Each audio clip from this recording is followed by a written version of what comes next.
Buenos días hermanos, bienvenidos una vez más a nuestra casa de oración de la Iglesia Nazareno Shepherd House de la ciudad de San Jacinto, California. Nos da un gusto que usted esté aquí recibiendo esta clase, esta enseñanza que estamos siguiendo con el libro El Sendero de la Verdad de la Casa Nazarena, en el cual estamos desarrollando diferentes temas. En el día de hoy vamos a iniciar con la clase Salvados para testificar con hechos. Qué título tan maravilloso, ¿verdad?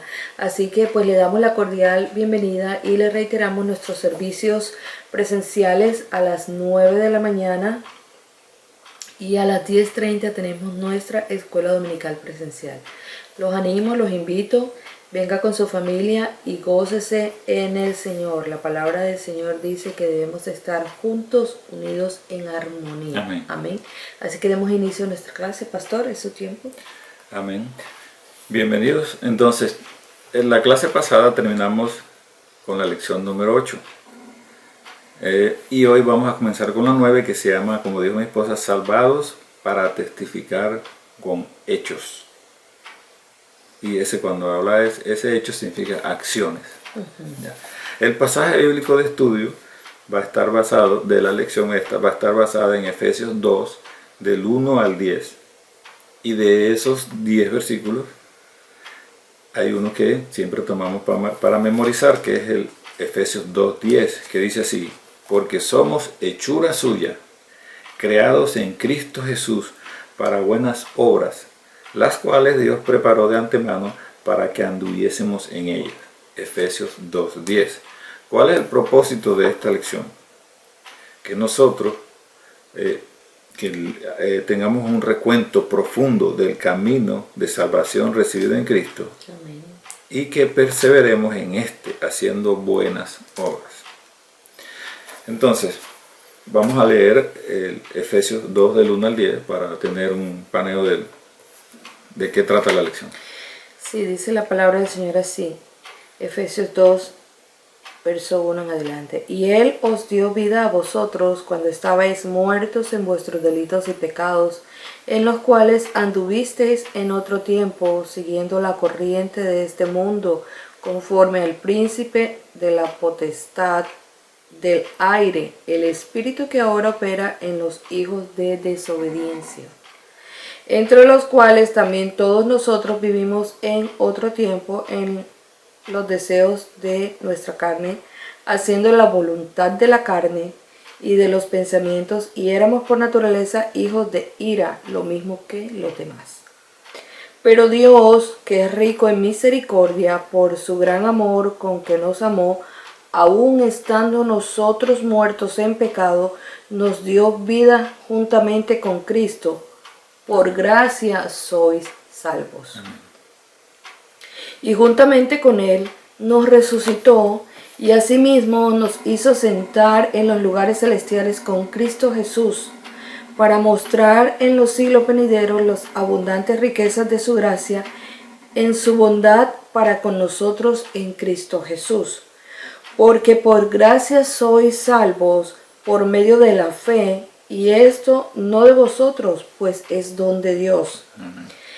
No por obras para que nadie se gloríe, porque somos hechura suya, creados en Cristo Jesús para buenas obras, las cuales Dios preparó de antemano para que anduviésemos en ella. Amén. Si tratamos de resumir esa porción, porque son 10 versículos, el apóstol Pablo está hablando lo que éramos antes. Por amor Cristo nos llamó y nos salvó, y ahora en Él debemos hacer buenas obras como nuestro Padre Celestial es bueno. Amén. Es básicamente. Entonces la introducción a la lección dice: la salvación no es un plan de última hora, es la manifestación preconcebida del amor de Dios. Solo un corazón que ha experimentado el amor de Dios puede apreciar en lo máximo el gran amor que Dios ha manifestado para salvarnos de una condenación terrible y eterna. Miremos con ojo diligente y corazón agradecido este precioso pasaje de Efesios 2 del 1 al 10. El primer punto entonces, es una introducción, el primer punto entonces dice salvación de una vida de pecado, que es como inicia Pablo en los primeros versículos de esta porción, de eso que leímos. Efesios 2 del 1 al 3. Cuando alguien es rescatado de una corriente torrentosa por alguien que lo ama, es inevitable que dicha persona rescatada exalte el cariño de su Salvador y lo recuerde siempre. Los que hemos sido salvados de la condición de muerte y condenación del pecado, imposible es que no tengamos palabras de alabanza, amor y sobre todo de gratitud a quien que nos rescató, al que nos rescató de esa condición. ¿Y quién fue? Dios. Démosle siempre gracias a Él por su gran amor con que nos ha amado y nos ha rescatado de la muerte espiritual eterna. Entonces, si quieres leer otra vez Efesios 2 del 1 al 3 para ir. Sí, dice el primero, y Él os dio vida a vosotros cuando estabais muertos en vuestros delitos y pecados, en los cuales anduvisteis en otro tiempo, siguiendo la corriente de este mundo, conforme al príncipe de la potestad del aire, el espíritu que ahora opera en los hijos de desobediencia, entre los cuales también todos nosotros vivimos en otro tiempo en los deseos de nuestra carne, haciendo la voluntad de la carne y de los pensamientos, y éramos por naturaleza hijos de ira, lo mismo que los demás. Amén. Entonces lo que está diciendo Pablo ahí es, y él está hablando en tiempo pasado, lo que éramos. Y éramos hijos de desobediencia. Él habla ahí que estábamos muertos en delitos y pecados. Alguien puede decir, pues yo no estoy muerto, yo estoy vivo. Cuando él está hablando ahí de muerte, está hablando de muerte espiritual. Que estábamos espiritualmente muertos, no teníamos conocimiento de Dios y andábamos en delitos y pecados, éramos hijos de desobediencia.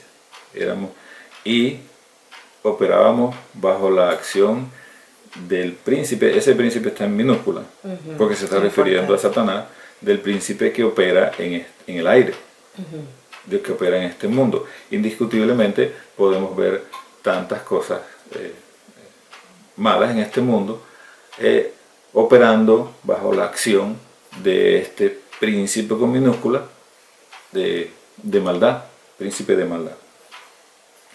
¿Algo que anotar? Sí, aquí en el verso 3 dice, entre los cuales también todos nosotros vivimos otro tiempo en los deseos de nuestra carne, haciendo la voluntad de la carne y de los pensamientos, y éramos por naturaleza hijos de ira, lo mismo que los demás. Y es importante recalcar que ahorita estás hablando del libro de Gálatas acerca de los frutos de la carne y el fruto del espíritu. O sea, qué tan importante es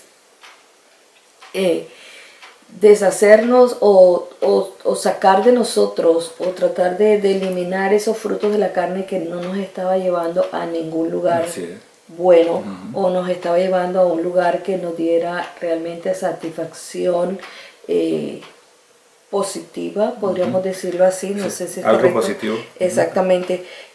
Y podernos llenar de ese fruto del espíritu, porque hablábamos que es en singular el fruto del espíritu, que empieza con ¿qué? Con el amor. Amén. Y que a partir de ese amor se desprende todo lo que es la bondad, la mansedumbre, la fe, exacto. Entonces es importante que se pueda entender qué tan dañino es ese fruto de la carne, ¿verdad? La contienda, la ira y todas esas cosas feas. Ya, hechicería, borracheras, etc. Exacto. Ya, sí, mi esposa se refería a que en las diferentes enseñanzas que estamos teniendo en la iglesia en estos domingos, por eso la importancia de que asista, estamos tratando sobre el libro de Gálatas y estamos hablando sobre este tema. Porque este tema Pablo no solamente lo toca en el libro de Gálatas, aquí en el libro de Efesios también lo toca. Y entonces dice el versículo 1, que estamos muertos en delitos y pecados.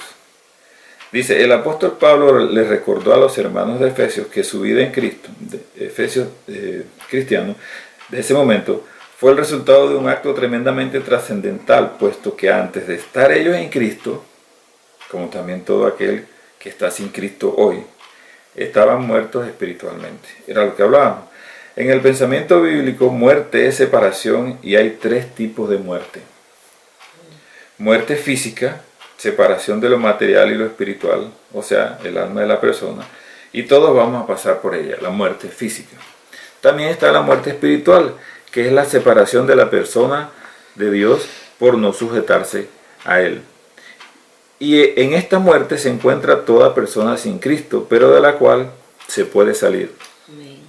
Y por último está la muerte eterna, que es la separación perpetua de Dios, condición de los que rechazan la salvación eterna ofrecida por Cristo y de la cual no se puede salir nunca.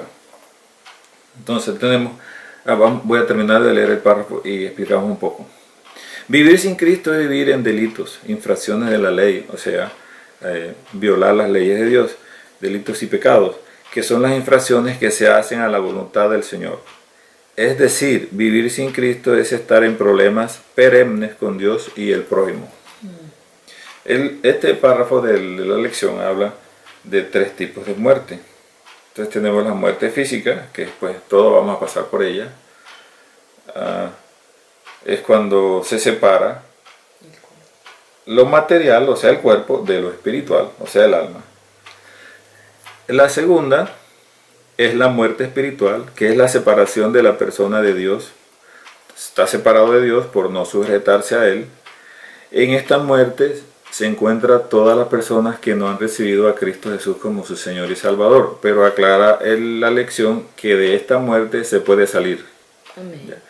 Y por último está la muerte eterna, que es la separación perpetua de Dios, condición de los que rechazan la salvación eterna ofrecida por Cristo. Es decir, si la persona llega a morir físicamente sin haber aceptado a Cristo, entonces entraría en esta condición, es la muerte eterna.